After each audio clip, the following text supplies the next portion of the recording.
The trouble with being a kid today is you grow up too quickly. There's just not enough time. Well, for some kids, that is.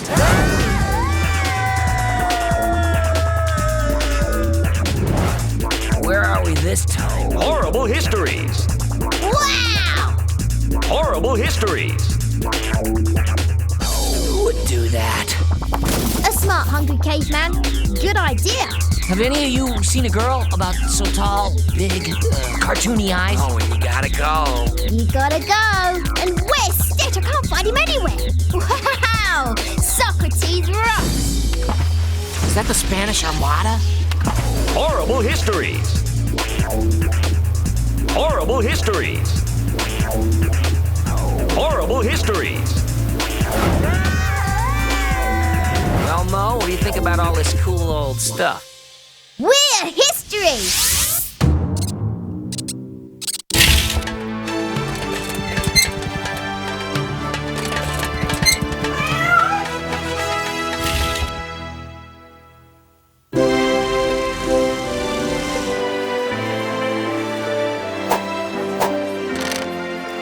The student council assembly is about to start and Steve's still not here. He'll show.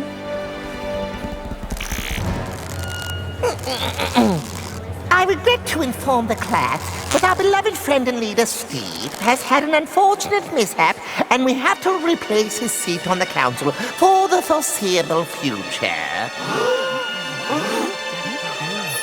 Friends, students, countrymen, Oh, brother, another Darren Dongle power bid.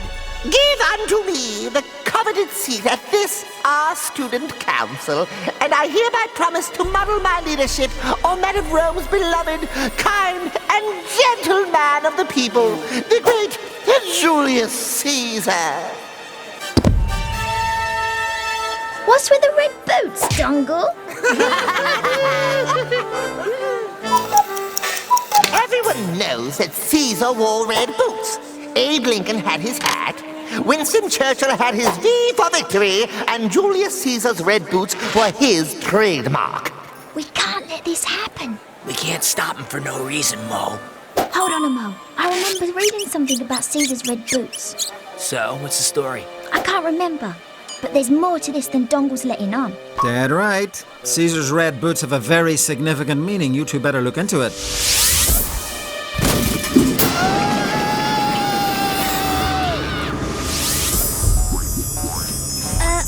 Stitch, you can open your peepers now. I can't. If I see us spinning through time one more time, I'm gonna lose my lunch. And I haven't even had lunch. We've stopped. We have? Yeah, we have. Then why are we still moving? Haven't you ever heard of Elephant Express? So where are we anyway? Looks like Rome, by the smell.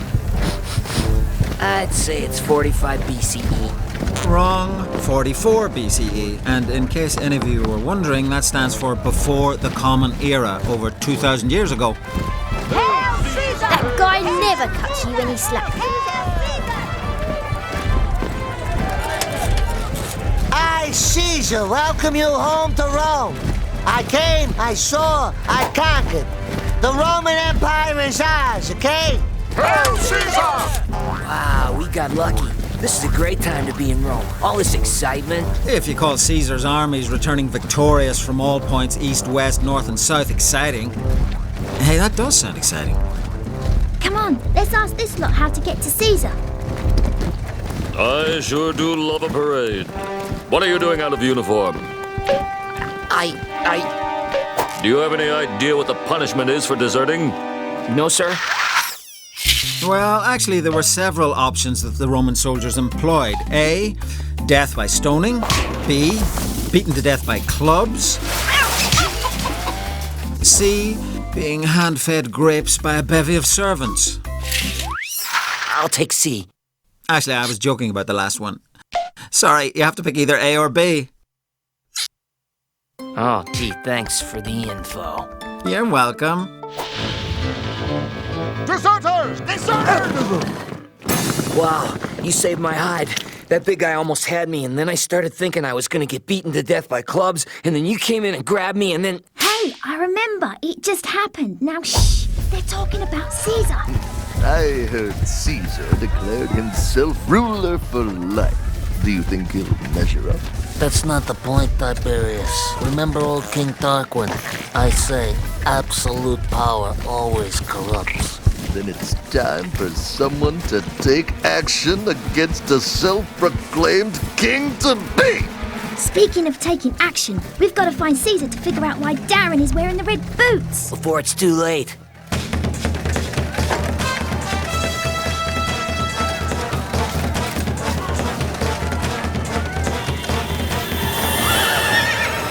That's a chariot obstruction ticket, little miss. Who's this bloke? I patrol the traffic of chariots. Obviously, the Roman art of traffic control hasn't been perfected yet. Hello, what's with the hold-up? I've got places to go, people to see. You don't go until I say you can go. Quick, Scarpa!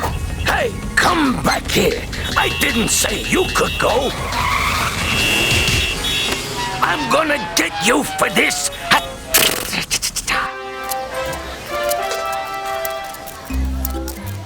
Wow, I never knew they had coppers in ancient Rome. Sure, it's really a very modern city. They had traffic cops, news reporters, and let's see, what else? Somewhere around here there's a sewer system. Hold on. I'll find it. It's all right, I believe you. Oh yeah, concrete. They had concrete.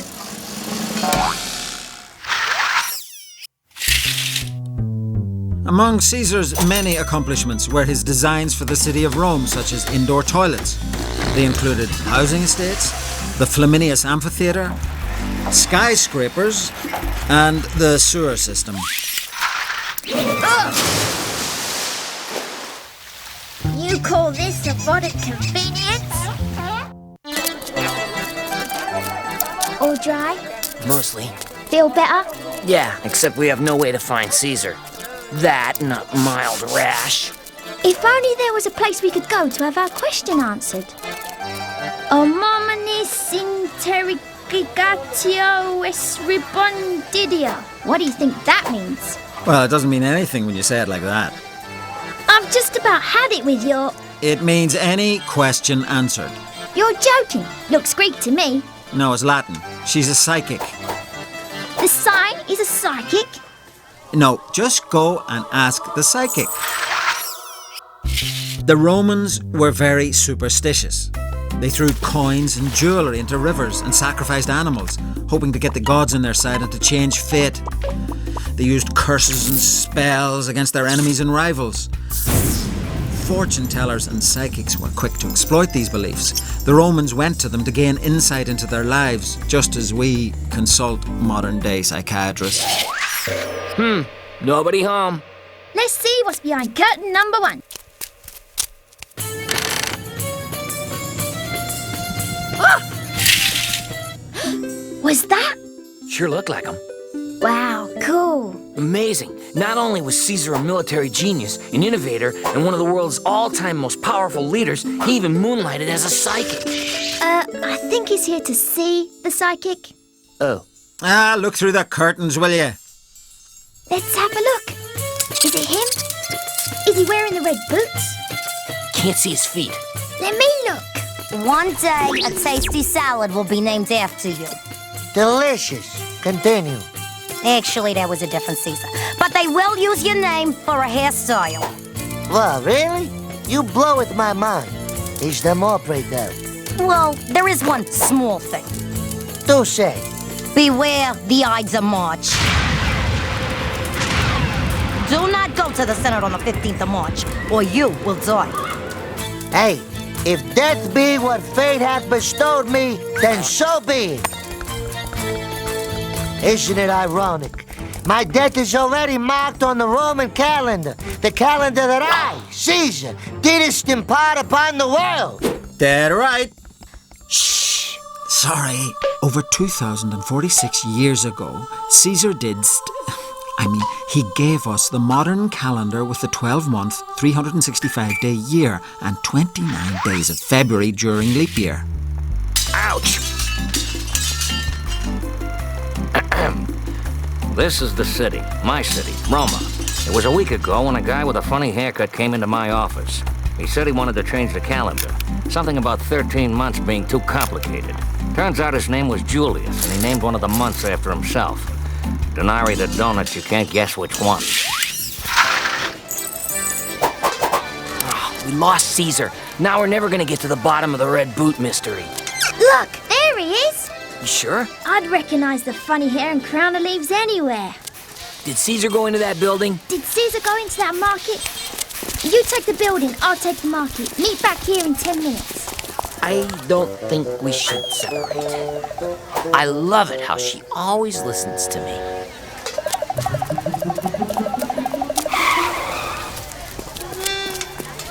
You seen a girl about this big? Oh no, the copper's still hot on my trail. Better hide. But where? Why don't you hide in the rug? I'll never get away with it.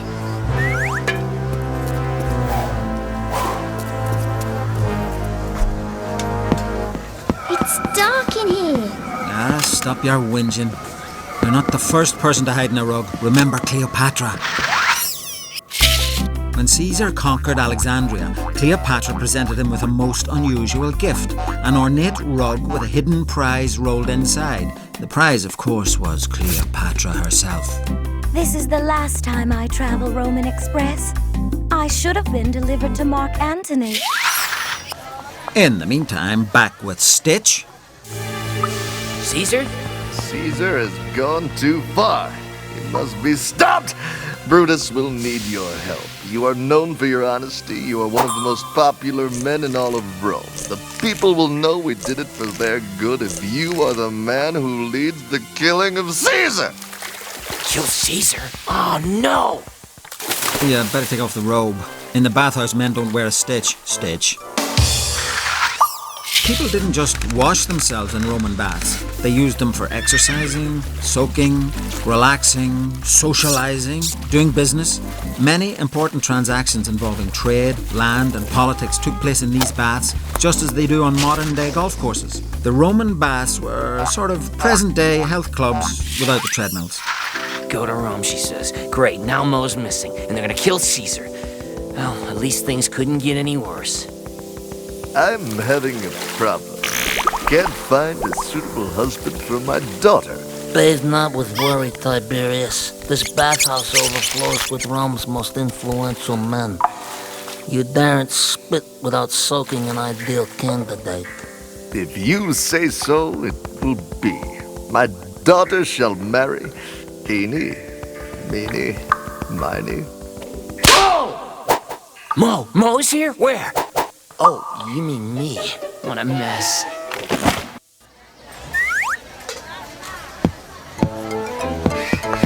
You seen any girls running around here? I'm not gonna get out of this, am I? Nope. Any chance she's hiding in one of these rugs? Nope. Any chance he's gonna stop this and reach for a vacuum cleaner? Not likely. What happened to you? Come on, we gotta find Caesar and get out of here. Well, okay, but we sort of have to go to this feast celebration thing first. Celebration of what? Mo, meet Tiberius, my soon-to-be father-in-law. What? Well, he's arranged for me to marry his daughter. We've never met, but I'm sure she's nice. He can't make his daughter marry someone she's never met. Oh, yes, he can. Children in ancient Rome had very little power. Roman fathers could have their children executed for disobedience. And you thought being sent to your room without supper was bad. That's so unfair. Watch it? No, it sounds like you two are being very disobedient kids.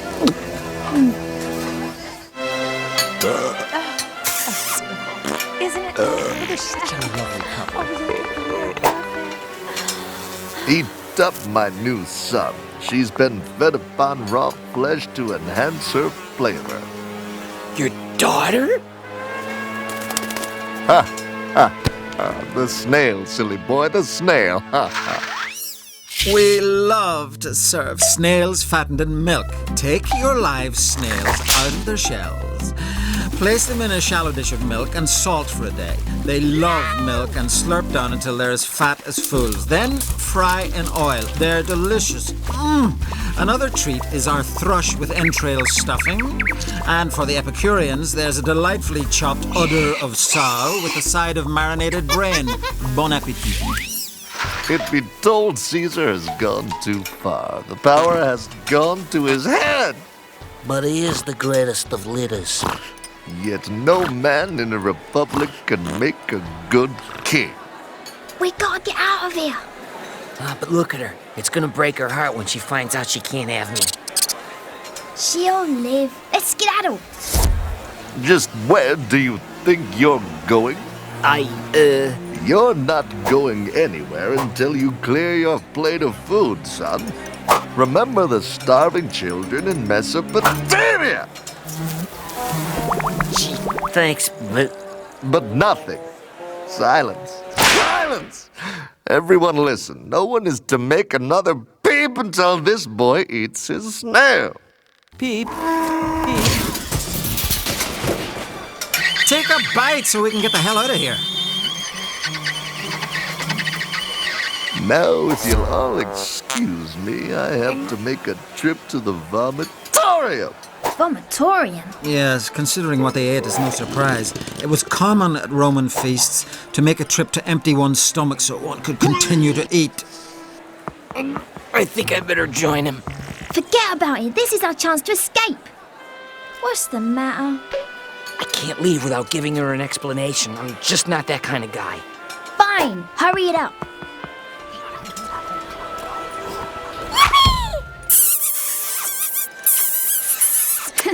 Looks like she's taking it well.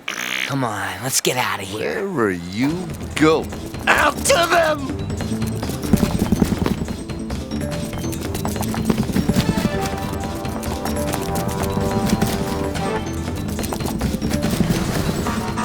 You! Oops.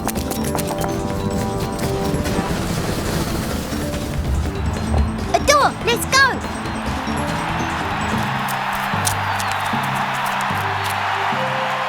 Come one, come all, to the circus. Danger, chariot crashes, ferocious animals, gory entertainments, offered for your pleasure by the great Julius Caesar! Bring out the main attraction, okay?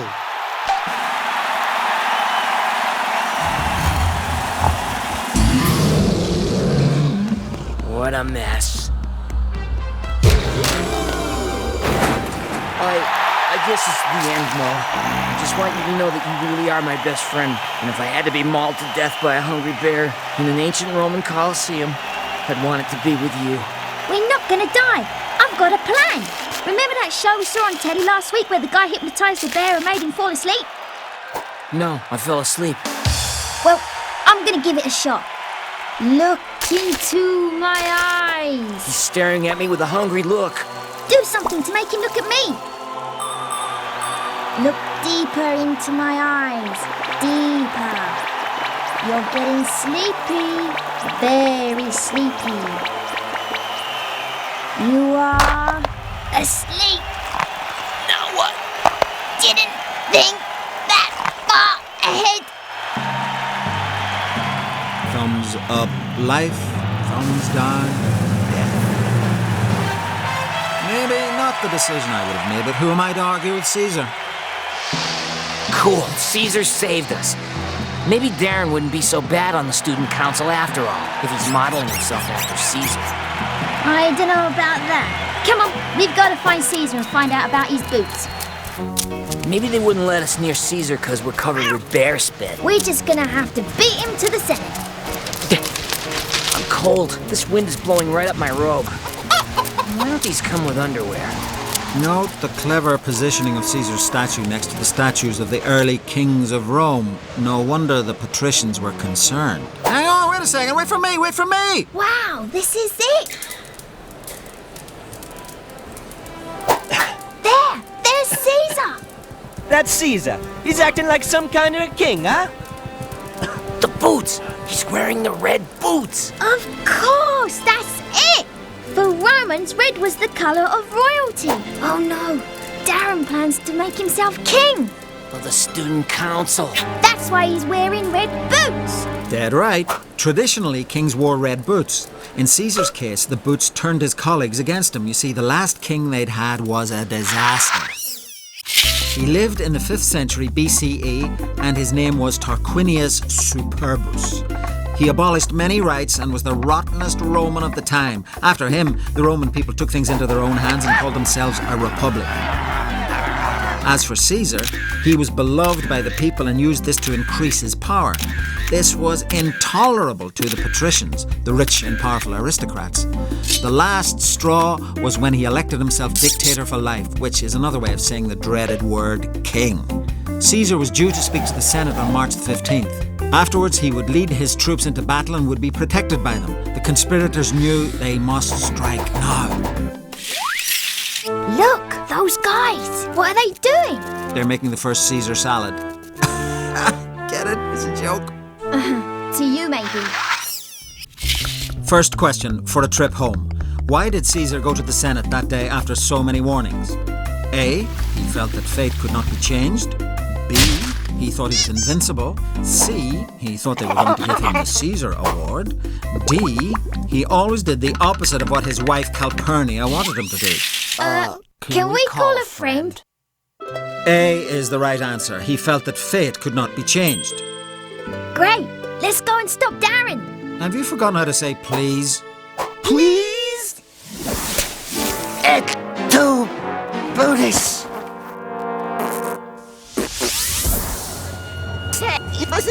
Darren can't just appoint himself. There must be an election. Nonsense! Stop stalling! Time is of the essence! Steve did a terrible job. Besides, he's absent. Give me his seat on the council! Do it now!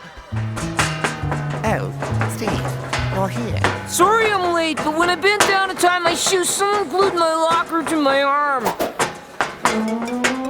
E2, Dongle! Your grab for power dies with your boots on, just like Caesar!